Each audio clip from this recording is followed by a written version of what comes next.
Hi. So in the last session we saw what are priority queues and we saw that we are going to implement it using a heap data structure. Now the main question is how to implement this heap data structure. So how we are going to do is we are going to use a vector. Okay, so we are going to use a vector. Vector क्या होता है? Vector is sort of a dynamic array, मतलब उसको हमको size provide करने की जरूरत नहीं होती, हम लोग उसमें कितने भी एलिमेंट्स डालते रहते हैं वो खुद का साइज अपने आप बढ़ाता रहता है. Okay, so this is going to be maintain something like this कि जैसे 10 यहाँ पे पड़ा है, then 20 and 40, right, basically left to right जाते रहेंगे, देन 30, 70, 50, 60, राइट, एंड ये अपने आप अपना साइज बढ़ाते रहेगा वेन एवर नीडेड. ठीक है, सो इस तरह से हमारा जो हीप है वो मेंटेन रहेगा in the form of a vector, right. तो जल्दी से एक बार देखते हैं कि अगर मुझे कोई एलिमेंट इंसर्ट करना है हीप में तो कैसे हो रहा होगा. सो लेट्स से मुझे मेरे इस हीप में 25 इंसर्ट करना है. सो 25 को पहले तो उसकी जगह पे लगा देंगे, एज वी ऑलरेडी नो कि हमारे जो नोड्स हैं वो लेफ्ट टू राइट भरते हैं. सो 25 सबसे पहले यहाँ पे लग जाएगा and we are just going to compare it with the parent and swap it अगर 25 अपने पेरेंट से छोटा है. ठीक है, so 25 as we can see is less than 30, so both of them are going to be swapped, right. So 30 यहाँ आ जाएगा and 25 यहाँ आ जाएगा. अब 25 फिर से 20 के साथ कंपेयर होगा, बट क्योंकि अभी 20 छोटा है तो अभी हमको स्वैप करने की जरूरत नहीं, हम लोग यहाँ पे रुक जाएंगे. हम लोग बोलेंगे कि हमने इंसर्ट कर दिया और हमारा जो अभी हीप प्रॉपर्टी है वो मेंटेन हो रही है, right. So as you can see कि 10 मिनिमम एलिमेंट है, राइट. अगर मैं ये सब ट्री की बात करता हूँ तो 20 मिनिमम एलिमेंट है जो कि टॉप पे है, and for any sub tree अगर मैं देखता हूँ तो रूट वाला मिनिमम है, राइट. सो इस तरह से हम लोग इंसर्ट कर देंगे. सो अगर मैं वेक्टर के केस में बात करता हूँ तो मुझे एक्चुअली मेंटेन तो वेक्टर में करना है, ये तो मेरा सिर्फ विजुअलाइज करने के लिए. तो वेक्टर में क्या होगा, सीधे सीधे 25 यहाँ पे लग जाएगा, राइट. 25 सबसे पहले अपने पेरेंट के साथ कंपेयर होगा. पेरेंट कहाँ पे है उसका, यहाँ पे 30 पे, राइट. सो कैसे फाइंड आउट करा करेंगे कि पेरेंट कहाँ पे पड़ा है. So what we are going to do is, if this is 0, 1, 2, 3, indexes लिख रहा हूँ, 4, 5, 6, 7, राइट. सो अगर तो मेरा एलिमेंट ऑड हुआ करेगा, मतलब अगर मेरा इंडेक्स ऑड हुआ करेगा, so simply I am just going to do 7/2, मतलब that number that index divided by 2 वो 3 आ जाएगा, वहां पे मेरा पेरेंट पड़ा हुआ करेगा. अगर नंबर ऑड है, अगर इंडेक्स ऑड है तो सिंपली डिवाइड बाय 2 करो, जो भी वैल्यू निकल के आएगी वहां पे पेरेंट होगा. ठीक है, अगर इवन है, लेट्स से जैसे 6 की बात करता हूं, ठीक है, 60 का पेरेंट कहां पे, 60 का पेरेंट यहां पे. So in that case what we are going to do is 6 divided by 2 -1. ठीक है, हमको -1 लगाना पड़ेगा अगर मेरा इवन है इंडेक्स. दोबारा सुन लो, अगर मुझे किसी इंडेक्स पे वैल्यू पड़ी है, उसका पेरेंट निकालना है, अगर वो इंडेक्स ऑड है तो मुझे डिवाइड बाय 2 कर देना है. अगर वो इंडेक्स इवन है तो डिवाइड बाय 2 -1 करके मुझे इंडेक्स पे जाऊंगा और वहां पे उसका पेरेंट पड़ा होगा. एंड जस्ट मैं इस काम को सिंप्लीफाई करने के लिए मैं स्टार्टिंग में नल डाल दूंगा. अब देखना क्या होगा. मैं क्या बोलता हूं कि स्टार्टिंग में नल डाल दो, बाकी जगह 10, 20, 40 जैसे हम नॉर्मली डाल रहे थे डाल दो.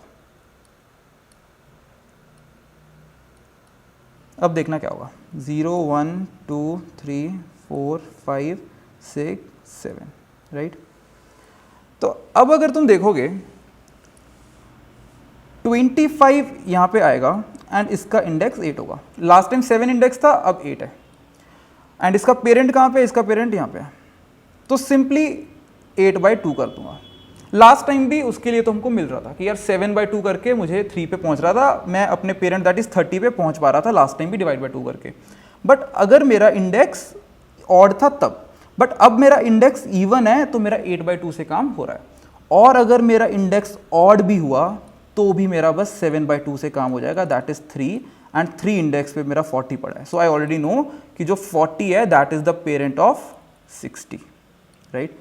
तो नल हमने क्यों डाल दिया, हमने सिर्फ इसलिए डाल दिया कि मेरा कोई भी इंडेक्स हो, ऑड हो या इवन हो, डिवाइड बाय 2 करूंगा, उस इंडेक्स पे मेरा पेरेंट मिल जाएगा. मतलब अलग से ऑड इवन केसेस को हैंडल नहीं करना पड़ेगा. जैसे क्या हो रहा था कि ऑड है तो डिवाइड बाय 2 किया था, इवन है तो डिवाइड बाय 2 करके -1 किया था. बट अब क्या होगा, हमने नल लगा दिया तो डिवाइड बाय 2 करोगे तो तुम अपने पेरेंट के इंडेक्स पे पहुंच जाओगे, दैट्स इट। ठीक है, तो हमारा काम काफी सिंप्लीफाई हो जाएगा।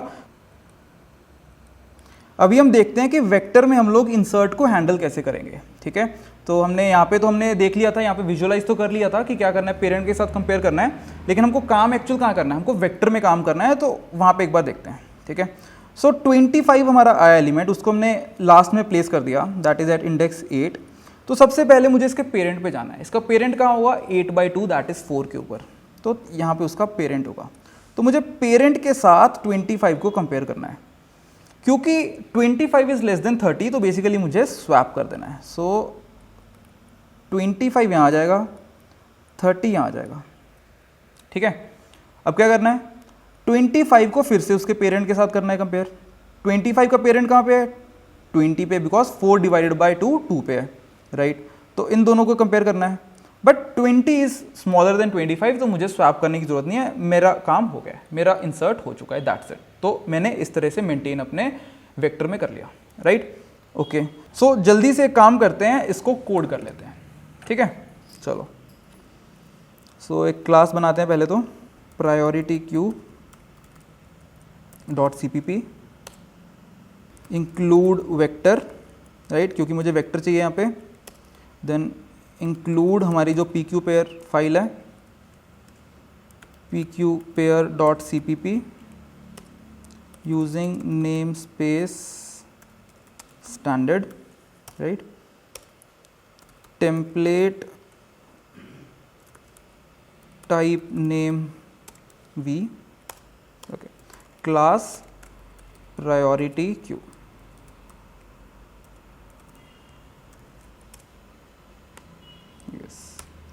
सो हम लोग प्रायोरिटी क्यू बनाएंगे, इसमें हम लोग इंसर्ट, डिलीट, ये सब फंक्शंस लिखेंगे अपने, राइट। एंड फिर मैं फाइनली एक पी क्यू यूज़ करके एक क्लास बना दूंगा जिसमें हम लोग इसको यूज़ कर रहे होंगे। ठीक है, चलो, तो यहाँ पे एक वेक्टर बना लेते हैं,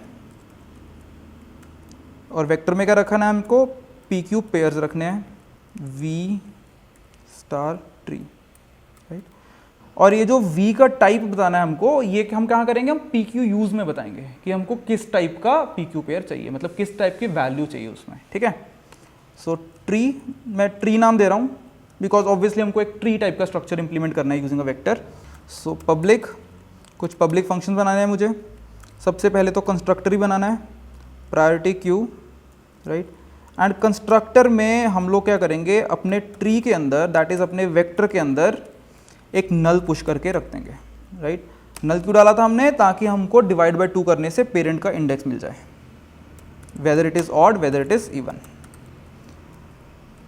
सबसे पहले एक इज एम्प्टी फंक्शन लिख लेते हैं। मेरा जो हीप है वो एम्प्टी कब होगा, जब मेरे वेक्टर का साइज सिर्फ 1 होगा, राइट। बिकॉज 1 तो हमेशा रहेगा ना, बिकॉज नल है वहाँ पे एक, वो तो हमेशा ऑक्यूपाई करके बैठ ही गया, मतलब 1 तो मिनिमम होना ही होना है। अगर कोई और एलिमेंट नहीं होता है तो 1 होगा वहाँ पे। तो एम्प्टी का मतलब होगा, मतलब वहाँ पे सिर्फ एक ही एलिमेंट होना हमारे ट्री के अंदर। ओके, सो रिटर्न ट्री डॉट साइज, तो ये जो साइज फंक्शन यूज़ कर रहे हैं ये हम वेक्टर का फंक्शन यूज़ कर रहे हैं, ओके, इज इक्वल टू 1, तो ये ट्रू या फॉल्स रिटर्न कर देगा। इंट गेट साइज, मुझे अगर मेरे हीप का साइज चाहिए, so I just say return tree dot size -1। -1 क्यों, बिकॉज नल वाले को तो हटाना है हमको, राइट। मतलब अगर मेरे उसमें टोटल 5 एलिमेंट्स हैं, ऑब्वियसली एक नल है और 4 एलिमेंट मेरे हीप के हैं जो कि मुझे यूज करने हैं। ठीक है, so these are tree dot size -1। P Q pair V star get min, एक गेटमिन फंक्शन लिख लेते हैं जो कि रिमूव नहीं करेगा, बस सिर्फ मिनिमम को लाके दे देगा। मतलब जो ऊपर पड़ा है, जो हमारे सबसे आगे पड़ा होगा, कहाँ पे पड़ा होगा, 1 पे पड़ा होगा, इंडेक्स 1 पे। ठीक है, जो 0 इंडेक्स पे तो नल पड़ा है, जो 1 इंडेक्स पे जो चीज़ पड़ी है वो मिनिमम होगी। ठीक है, जो मेरा रूट है वो मेरा बेसिकली 1 इंडेक्स पे पड़ा है। So I am simply going to say if is empty, फिर तो रिटर्न नल कर दो। ठीक है, अगर एम्प्टी है तो कुछ रिटर्न करने को है नहीं है। Else you can return tree 1, right, else we can return tree 1 अगर एम्प्टी नहीं है तो। ठीक है, now let's come to our insert function. ठीक है, तो हमने जो कुछ एक्स्ट्रा फंक्शन हमको चाहिए थे वो हमने लिख लिए, सिंपल। अब हम लिखते हैं अपना इंसर्ट फंक्शन। सो वॉइड इंसर्ट इंट प्रायोरिटी, मतलब हमको एक प्रायोरिटी वैल्यू मिलेगी और एक इंट वैल्यू मिलेगी जिसको यूज़ करके हमको एक नोड बनाना है और वो नोड को हमको इंसर्ट करना है, ठीक है। सो पी क्यू पेयर, सबसे पहले एक पेयर बनाएंगे इन दोनों चीज़ों को यूज़ करके, is equal to new P Q pair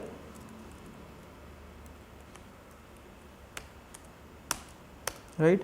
फिर हम लोग उसमें जो नया अभी बना है उनमें सेट कर देंगे पी की प्रायोरिटी। हमने क्योंकि कंस्ट्रक्टर नहीं बनाया राइट, हमने कंस्ट्रक्टर नहीं बनाया कि दोनों वैल्यूज पास करो और वो बन जाएगा, तो हम यहाँ पे सेट कर देते हैं, ठीक है। एक बार बना लेते हैं और फिर उसमें सेट कर देंगे, इज इक्वल टू प्रायोरिटी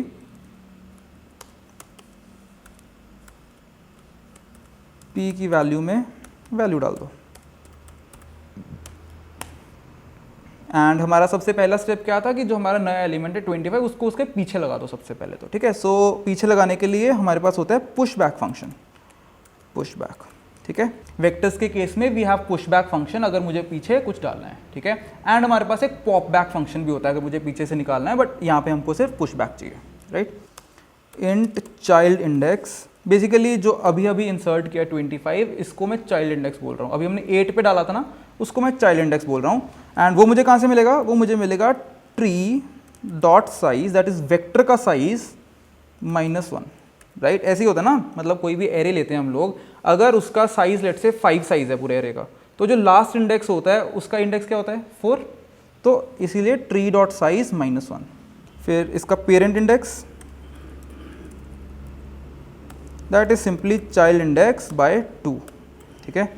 अगर हमने नल नहीं डाला होता तो यहाँ पे हम केसेस लगा रहे होते कि ऑड है तो ये करो, इवन है तो ये करो, ठीक है, बट उसकी अभी हमको जरूरत नहीं है। While child index is not equal to 1, ठीक है। बेसिकली मैं इस वाइल लूप को चलाते जा रहा हूँ जब तक कि चाइल्ड इंडेक्स 1 पे नहीं पहुँच जाता। मतलब मैक्सिमम जो वैल्यू है चाइल्ड इंडेक्स की वो 1 पे हो सकती है, राइट। उससे ऊपर तो नहीं जा सकता, तो 1 तक जा सकती है, वहाँ तक मैंने लिख दिया एक लूप चला रहा हूँ। बट अगर किसी भी पॉइंट पे मेरा जो पेरेंट इंडेक्स है उस पर जो वैल्यू रखी है वो चाइल्ड इंडेक्स से छोटी हो गई, तो मुझे वहीं पे लूप को तोड़ देना है। तो उसके लिए क्या करेंगे, उसके लिए ब्रेक यूज कर लेंगे, ठीक है। व्हाट आई मीन इज, जरूरी नहीं है कि जो हमारा टूटेगा लूप वो इसके कारण टूटेगा, ठीक है। जरूरी नहीं है कि ये कंडीशन नहीं फॉलो होगी इसलिए टूटेगा, बीच में भी हमको तोड़ना पड़ सकता है जब हमारे पेरेंट इंडेक्स पे जो वैल्यू है वो छोटी हो जाए, जैसे कि हमारा यहाँ पे भी हो रहा था, राइट। जैसे कि 20 वॉज स्मॉलर देन 25, तो हमको रुक जाना था। जरूरी नहीं है कि 25 को हमारे 1 तक पहुँचाना है, ऐसा जरूरी नहीं है, हमको वहाँ पे रुक भी जाना है। तो वो ब्रेक वाली कंडीशन है, वो हम लोग अंदर डाल देंगे, ठीक है। चलो देखते हैं।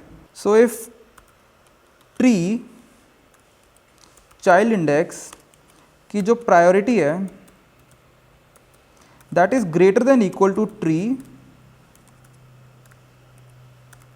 पेरेंट इंडेक्स की प्रायोरिटी, देन सिंपली ब्रेक, ठीक है। तो ब्रेक कर देंगे जैसे कि हम डिस्कस कर रहे थे कि अगर जो पेरेंट इंडेक्स पे जो प्रायोरिटी है अगर उसकी छोटी है तो हमको आगे बढ़ाना ही नहीं है लूप, तो वहीं पे ब्रेक कर देंगे। या फिर अगर हमारा 1 तक पहुंच गया तो ये कंडीशन है, ये संभाल लेगी, ओके। और अगर हमारा यहाँ से ब्रेक नहीं होता है, मतलब कि हमारे जो पेरेंट इंडेक्स पे एक्चुअल में बड़ी वैल्यू पड़ी है, तो स्वैप कर देंगे जैसे हम डिस्कस कर रहे थे। So P Q pair V star temp is equal to tree child index,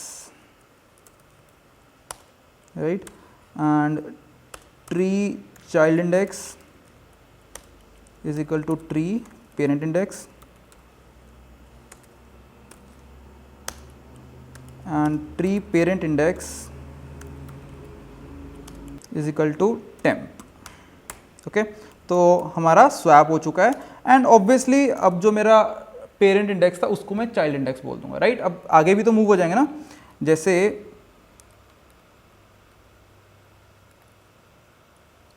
हमारा इस तरह से था इनिशियली, तो हमने क्या किया कि पहले इसको चाइल्ड बोला हुआ है और इसको पेरेंट बोला हुआ है। अब स्वैप करने के बाद 25 यहाँ आया, 30 यहाँ आया, तो अब मैं इसको चाइल्ड बोल दूंगा और ये मेरे लिए पेरेंट हो जाएगा, ठीक है। अब आगे ऐसे बढ़ते जाएगा। So what I am going to do is child index is equal to parent index, right. Parent index को मैं चाइल्ड बोल दूंगा एंड पेरेंट इंडेक्स को फर्दर आगे मूव कर देंगे is equal to parent index by 2। ठीक है, तो चाइल्ड इंडेक्स को भी हाफ कर दिया, पेरेंट इंडेक्स को भी हाफ कर दिया। ठीक है, तो इस तरह से हमारा इंसर्ट फंक्शन लिखा गया है। ठीक है, so in the next session we will write the remove min function. Thank you.